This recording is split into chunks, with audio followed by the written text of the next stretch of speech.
گوشت تقسیم کروں، اور مدینہ شریف کے بارے میں، وہ مکہ معظمہ کے بارے میں، یعنی کہ قربانی کا تعلق جو ہے وہ حج اور عمرے کے ساتھ نہیں ہے، یہ اس سے الگ آپ نے اپنے گھر میں بھی کرنا ہے.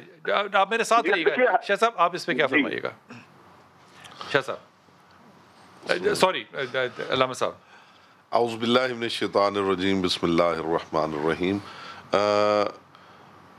فقہ جعفریہ میں جب انسان حج کرتا ہے تو قربانی کے احکام جو ہیں وہ مختلف ہیں، اور عام حالات میں جب آپ حج نہیں کر رہے ہیں تو مختلف ہیں.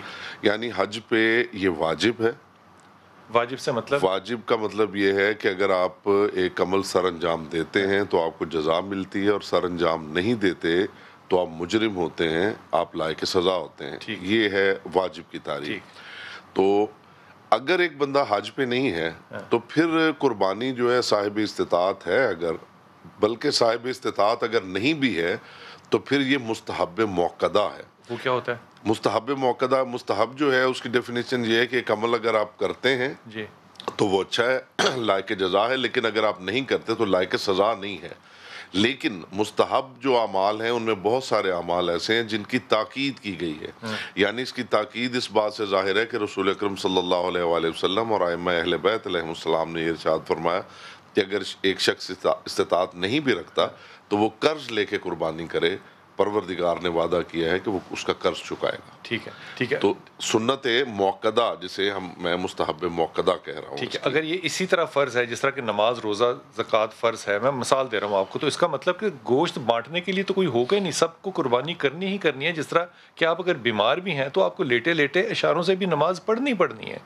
تو آپ کو اگر ادھار لے کے بھی کرنی ہے تو پھر آپ غربا کو گوشت دیں گے کیسے؟ قربانی تو سب پہ ہے جس طرح نماز سب پہ. نہیں دیکھیں، قربانی جو ہے وہ صاحب استطاعت لوگوں پہ ہے نا، فرض صرف ان پہ، یعنی صرف ان پہ ہے. یعنی کہ جو صاحب استطاعت ہی نہیں ہے. حضور صلی اللہ علیہ وسلم کے بارے میں حدیث میں آتا ہے کہ آپ نے 10 سال آپ مدینہ میں مقیم رہے، اور 2 قربانیاں حضور صلی اللہ علیہ وسلم، 2 مینڈے جو تھے وہ ذبح کرتے تھے، ایک اپنی طرف سے اور ایک امت کی طرف سے. اس میں جو فقہاء ہیں، جو محدثین ہیں، انہوں نے بڑی پیاری بات کہی کہ جو لوگ فقراء ہیں، مساکین ہیں، ان کی طرف سے قربانی ادا ہو چکی ہے. جو صاحب استطاعت لوگ ہیں ان کے اوپر قربانی ہے. جو صاحب استطاعت وہ نبی پاک صلی اللہ علیہ وسلم کی اس قربانی سے وہ فیضیاب نہیں ہوں گے جو صاحب استطاعت ہیں؟ نہیں، جو صاحب استطاعت ہیں ان کو الگ سے حکم ہے. ظاہر بات ہے ان کے لیے جو دعائیں ہیں حضور صلی اللہ علیہ وسلم کی، جو آپ نے فرما دیا کہ قیامت کے دن، یعنی صحابہ نے جب پوچھا اس کی جزا کیا ہے تو آپ نے کہا کہ ایک ایک بال کے عوض جو اجر و ثواب ہے. تو جو صاحب استطاعت لوگوں ان کے لیے اجر و ثواب تو ہے نا، حضور کی دعائیں تو ہیں نا ان کے. بالکل ٹھیک. جی السلام علیکم. جی بھائی کالر ہے ہمارے ساتھ. جی امداد بھائی.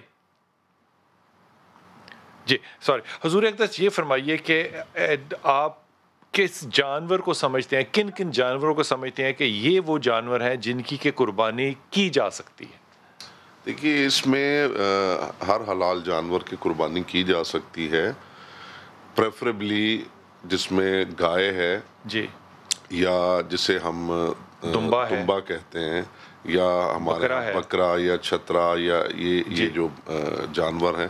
تو ظاہر ہے یہاں پہ جو جانور اونٹ ہے، جو جانور آپ کو اویلیبل ہیں کلچر کے اعتبار سے. صرف اگر حلال کی بات کریں گے تو حلال تو مرغی بھی ہے، لیکن اس کی قربانی تو نہیں کر سکتے. جانور کی بات ہو رہی ہے، جانور چوپائے کی بات. اچھا، اس میں ایک سوال جو میں چھوڑ کے جا رہا ہوں، میں واپس آتا ہوں کالر سے پھر بات کرتا ہوں، کہ ایک بحث یہ بھی چل رہی ہے کہ بھینس ہو سکتی ہے کہ نہیں اس کی قربانی. جی السلام علیکم امداد. جی امداد. جی السلام علیکم امداد. وعلیکم السلام. جی اللہ کا شکر، اللہ کا شکر. جی میرا بیٹا، یہ ہمارا سوال ہے کہ قربانی جو ہے نا سنت ہے یا فرض ہے؟ ابھی مول صاحب کہہ رہا ہے یہ فرض ہے، ہاں، لیکن سنت تو ہم نے سنی ہے لیکن پہلی بار سنا ہے.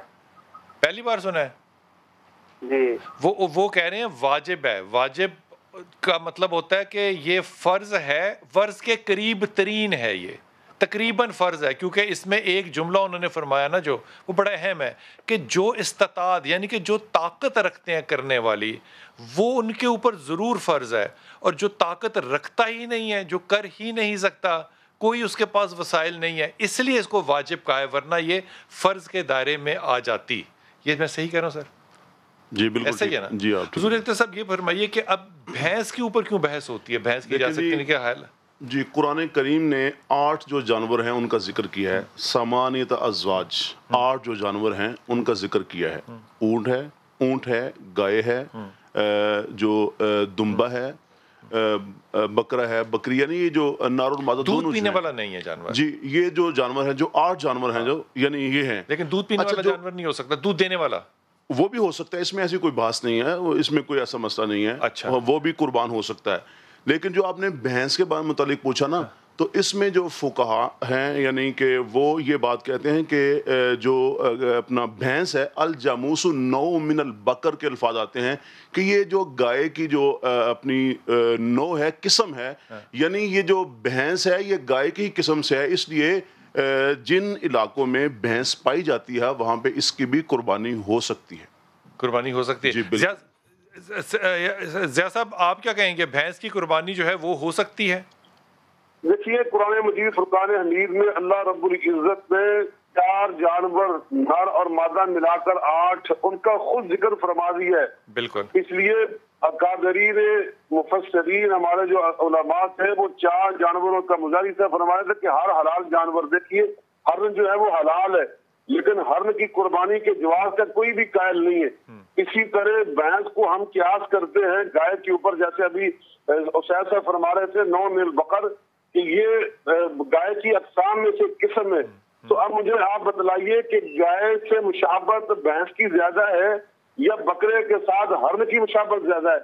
مشابہت کے باوجود ہم ہرن مہنگا بھی ہوتا ہے، قیمتی بھی ہوتا ہے، ہم اس کی قربانی کے قائل نہیں. تو جب اللہ تعالیٰ نے ہمیں اتنی وافر مقدار میں وہ جانور عطا کیے ہوئے ہیں کہ جن کا نام لے کر اللہ رب العزت قرآن مجید میں ذکر فرمایا، اونٹ، اونٹنی، گائے اور بیل اور دمبا اور دمبی اور بکرا اور بکری، تو جب اللہ نے خود ذکر فرمایا وہ وافر مقدار میں موجود ہو تو پھر ہمیں ضرورت نہیں ہے اس پر جانے کی. لیکن اگر نہ ملتے ہو اور یا جیسے ابھی دیکھیے انڈیا کے اندر کہ ہمارے وہاں پر گائے ذبح کرنے سے وہاں بہت زیادہ وہ لڑائی فساد پتر آتے ہیں، اگر وہاں پہ کوئی بڑا جانور اس طرح کے کر لے تو شاید اس میں گنجائش ہے، لیکن جہاں اتنی مقدار میں موجود ہے تو وہاں اس کی ضرورت نہیں ہے. لیکن بار کیا اس میں گنجائش موجود ہے. ہمارے بہت بڑے شیوخ العزیز علماء وہ کٹے کی قربانی، بھینس کی قربانی کے قائل ہیں اور اس کے جواز کو وہ صحیح سمجھ، اس کو جائز سمجھتے ہیں. اس لیے اس میں اتنی بات نہیں، لیکن افضل اعلیٰ یہی چیز ہے کہ آپ اونٹ اور اونٹنی کریں، بیل اور گائے کریں، بکرا اور بکری کریں، میڈا یا بھیڑ کریں، دمبا دمبی کریں، یہ بس کریں. اب میرے ساتھ رہیے کہ میں کالر سے بات کر لوں. لیکن یہ جو آپ نے انڈیا والی بات کی نا، انڈیا کے اندر قربانی کرنا جو ہے اس کے اوپر انہوں نے پابندی لگائی ہے، لیکن گائے کے گوشت کو کاٹ کے ایکسپورٹ کرنا جو ہے مڈل ایسٹ میں اور افریقہ میں، اس پہ پابندی نہیں لگائی ہوئی.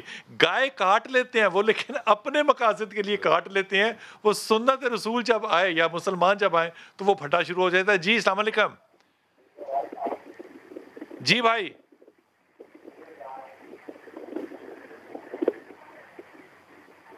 فرید صاحب السلام علیکم کوہاٹ سے. جی جی جی جناب.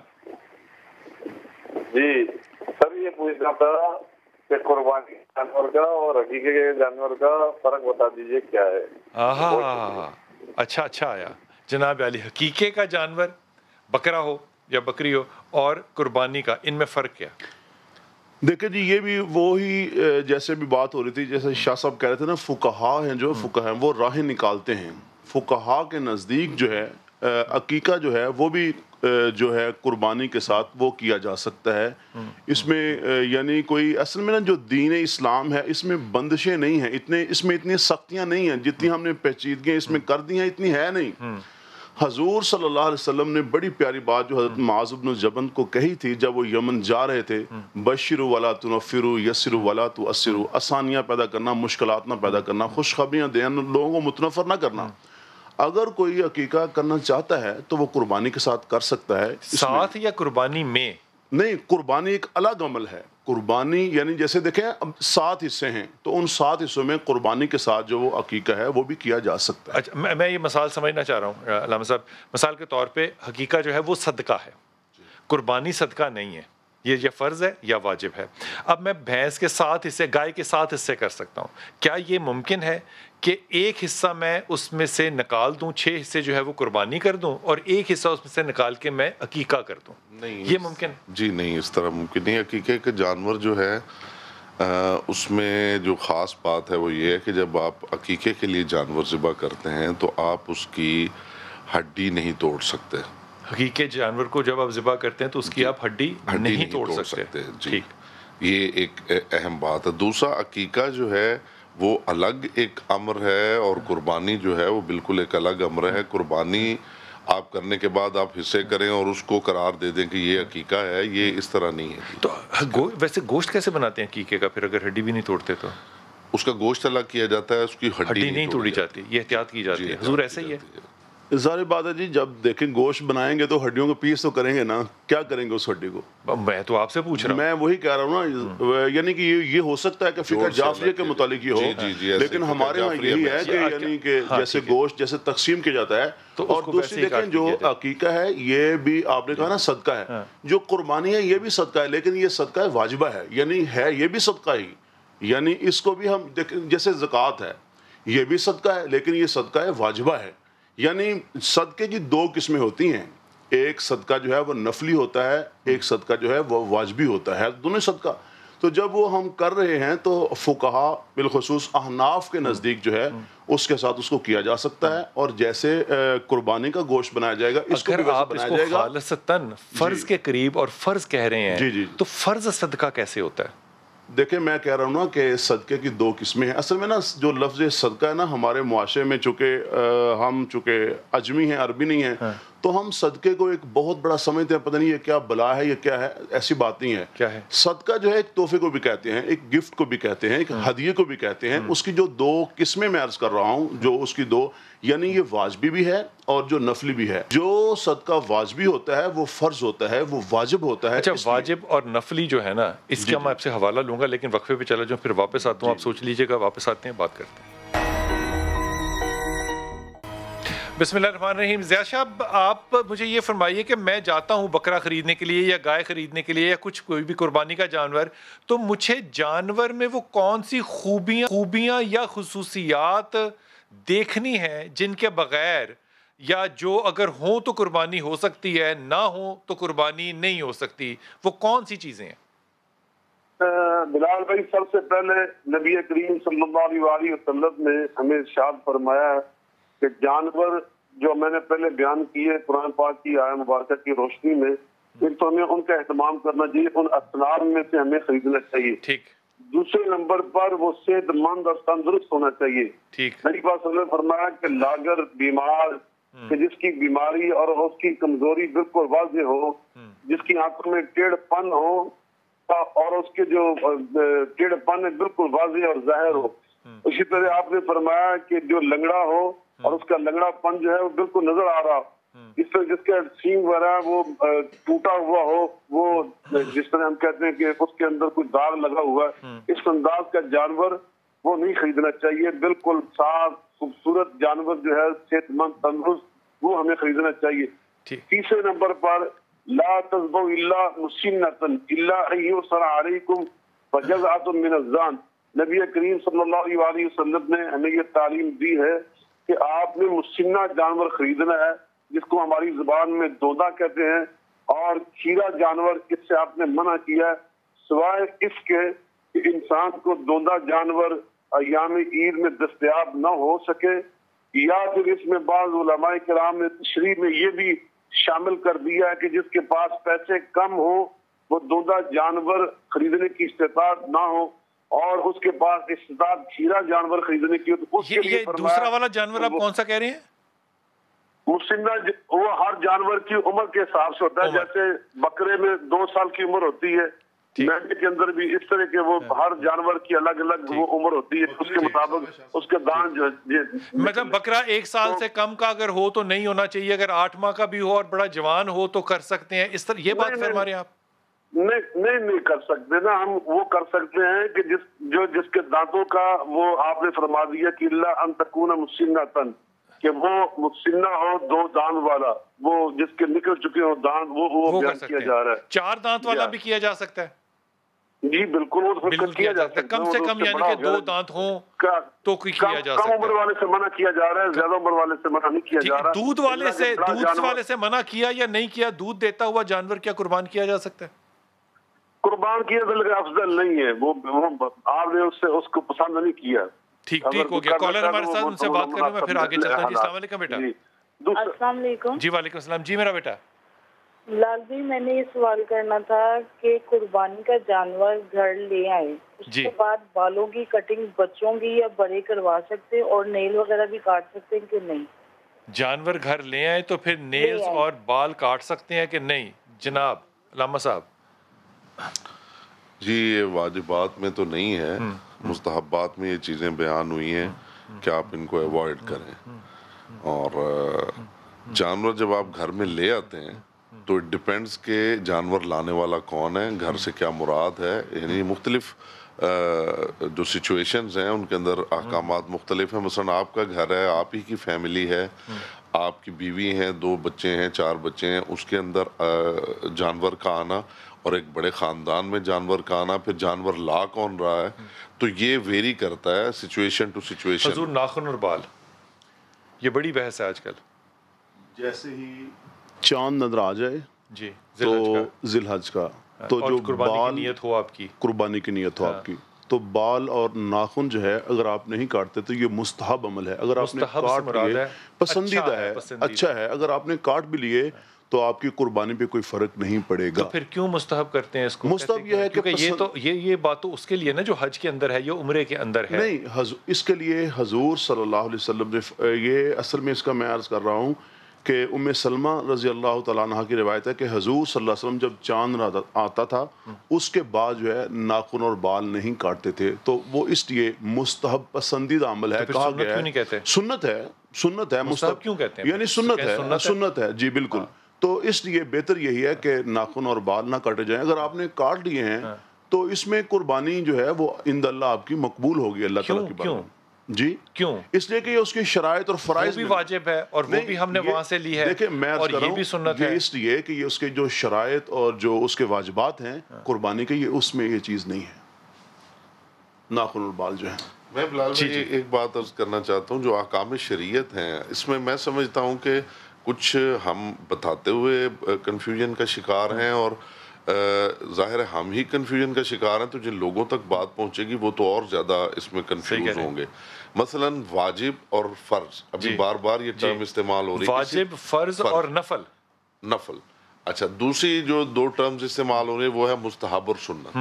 اس میں میں سمجھتا ہوں کہ کنفیوژن ہے، اس میں کلیئرٹی ہونی چاہیے۔ یہ حدیثوں میں کہاں نام لکھے ہوئے ہیں سارے؟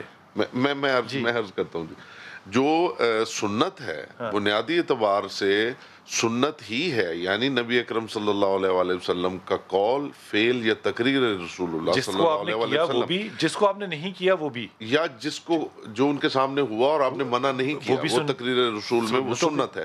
اس سنت کی آگے کیٹیگریز ہیں، ان میں ایک واجب ہے، واجب وہ جو آپ نے زیادہ دفعہ کیا ہو، مثال کے طور پہ صبح نماز کے ساتھ سنتیں ادا کرنا، آپ نے ہر دفعہ ادا کیا؟ نہیں، سنت ان کا ہر وہ عمل ہے، یعنی قول، عمل یا وہ چیز جو ان کے سامنے ہوئی اور منع نہیں کیا۔ تو پھر اس میں آپ نے کس میں کیوں بنائی؟ میں وہی عرض کرنے لگا ہوں جی، اس میں جو سنت رسول اللہ صلی اللہ علیہ وآلہ وسلم ہے، اس کی جو کیٹیگریز ہیں ان میں ایک واجب ہے اور اس کے پیرلل حرام ہے، یعنی واجب وہ جو آپ کریں گے تو آپ کو اجر و ثواب ہے، نہیں کریں گے تو آپ کو سزا ملے گی۔ اسی طرح اس کے پیرلل حرام ہے، اگر آپ وہ کرتے ہیں تو آپ مجرم ہیں، نہیں کرتے تو آپ کو جزا ملتی ہے۔ پھر اس سے نیچے آ جائیں تو پھر مستحب ہے اور مکروہ ہے، اس کے پیرلل مکروہ ہے۔ مستحب وہ عمل ہے جو آپ کرتے ہیں تو آپ کو جزا ملتی ہے، نہیں کرتے تو آپ مجرم نہیں، آپ کو سزا نہیں ملتی۔ اس کے پیرلل مکروہ ہے، اگر آپ اسے ترک کرتے ہیں تو آپ کو جزا ملتی ہے، لیکن اگر آپ ترک نہیں کرتے تو آپ کو کوئی سزا نہیں ملتی۔ پھر ایک نیوٹرل اس کی ٹرم ہے، یہ میں عرض کر دوں، نیوٹرل ٹرم ہے اس کی مباح۔ مباح کا مطلب ہے کہ وہ آپ کریں یا نہ کریں، نہ شریعت نے یہ کہا کہ کریں گے تو جزا ملے گی، نہ شریعت نے یہ کہا نہیں کریں گے تو جزا ملے گی یا سزا، اس کا جزا سزا سے کوئی تعلق نہیں، وہ آپ کے لیے جائز ہے، جسے دوسرے لفظوں میں جائز کہا جاتا ہے۔ جب ہم لفظ واجب اور فرض اور مستحب اور سنت ملا کے بولتے ہیں. میں سمجھتا ہوں یہ بہت بڑی کنفیوژن ہے, اس کی کلیریفیکیشن ہونی چاہیے. بالکل ٹھیک ہے. حضور اقدس کون سا جانور ہے جو آپ کے خیال میں قربان نہیں کیا جا سکتا؟ یہ 4 جانوروں میں اس میں کون سا نقص ہو تو آپ کہیں گے کہ یہ جانور تو قربانی کا ہے لیکن یہ نہیں کرنا چاہیے؟ مثلا سینگ ٹوٹا ہوا ہے, مثلا 2 دادا نہیں ہیں, اور اس کے علاوہ ایک واضح سا فارمولا عرض کر دیتا ہوں, اس کے اندر ہی ساری چیزیں آ جائیں گی. ویسے تو نقائص اگر گننا شروع کریں تو اس کی تو ایک لمبی فہرست بن جائے گی. پہلی جو بات ہے اہم وہ یہ ہے کہ قربانی کے جانور کو کامل ہونا چاہیے, اس میں نقص نہیں ہونا چاہیے.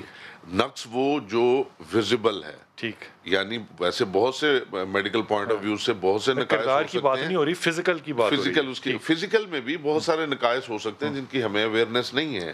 ہمیں اپنی ذات کی اویئرنیس نہیں ہوتی تو جانور کے بیچارے کی کیا ایک دن میں ہو جائے گی. تو اس کے ٹیسٹ کروائے جا سکتے. جو ویزیبل ہے, جو آپ کے علم میں آ جائے کہ اس کا ٹانگ ٹوٹی ہوئی ہے, اس کی آنکھ خراب ہے, اس کا سینگ ٹوٹا ہوا ہے, تو نہیں ہو سکتا جی. یا اس کے علاوہ مطلب اس کو جیسے ایک لفظ استعمال ہوتا ہے خسی کر دینا, وہ نہیں, یعنی وہ اگر آپ اس کو کرتے ہیں تو اس کے اندر آپ ایک نقص پیدا کر خود کر رہے ہیں, نقص پیدا خود تو نہیں کرنا چاہیے جی, نہیں کرنا چاہیے. بالکل تسلی کوئی نہیں ہوئی لیکن وقت ختم ہو گیا. بڑی مہربانی, بہت شکریہ. 2 باتیں کہہ دوں کہ وہ لوگ جو کہ بار بار سوال کر رہے ہیں کہ صدقہ حقیقہ کیا جا سکتا ہے, حقیقہ حصہ نہیں ڈالا جا سکتا, یہی فرما رہے ہیں نا؟ نہیں, میں نے تو کہا حصہ ڈالا جا سکتا ہے اور دوسرا ڈالا جا سکتا ہے, اور خسی کے حوالے سے بھی. ایک سیکنڈ, وہ میں بات, یہ بڑی اہم بات ہے. 7 حصوں میں سے ایک حصہ آپ کہہ سکتے ہیں کہ یہ میری طرف سے قربانی نہیں ہے, یہ میری طرف سے حقیقہ, یہ کہہ سکتے ہیں. کیا اہل تشریح میں بھی یہ کر سکتے ہیں؟ میں ایک وضاحت کر دوں جی, اس میں چونکہ وقت ختم ہو گیا کہ جو میں بیان کر رہا ہوں یہ فقہ جعفریہ کی بات میں بیان کر رہا ہوں, بڑی اچھی اور کوئی بات نہیں ہے اس میں. بڑی خوبصورت بات کر دی, وقت بالکل ختم ہو گیا. سلامت رہیے, انشاءاللہ ملاقات ہوگی. السلام علیکم.